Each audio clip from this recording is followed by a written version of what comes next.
Seen any good weeds lately? Well, I bet you don't like weeds any more than I do, but you've probably seen plenty of them, and they're also the topic of our 2-minute pests. So we went over to Amy's house and we found some weeds. My house? I think we were over at your house, I think. Yeah, I bet they came from my house. And you got a neat one here. Yeah, this one is called a wavy leaf basket grass. And this one is really interesting. It's a ground cover, and you can see on the leaf it's actually wavy. So that's how you can kind of tell. It grows very well in the shade. It grows very well, actually. So that's a pretty common broadleaf weed, one of the ones that we have. You know, I would think if it wasn't for the fact that it died back in the wintertime, it would make a great ground cover for us. Sure, I'm sure it would. We'd probably like to have that one. And this one here happens to be called hawk's beard or youngia. It was one of the first weeds that, you know, these weeds come and go. And it's one that somebody called in and wanted to know if they could eat it.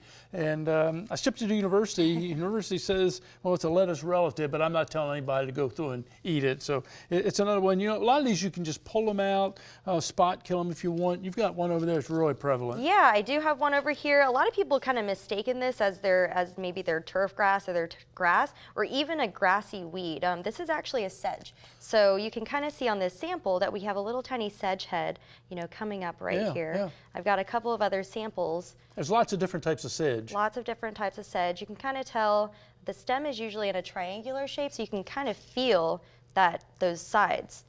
So that's pretty neat. I always say if it's glossy, upright, and has a triangular stem, it's a sedge. Do this one here for us, will you, so we'll run out of time. Sure, this is another broadleaf weed, and this is the spreading dayflower. You can see the broad leaves on it, and it has this really cute little purple flower on it. What do you think? Yeah, oh yeah, that's cute, except when it's in my yard. Exactly. Yeah. So what do you do about something like that?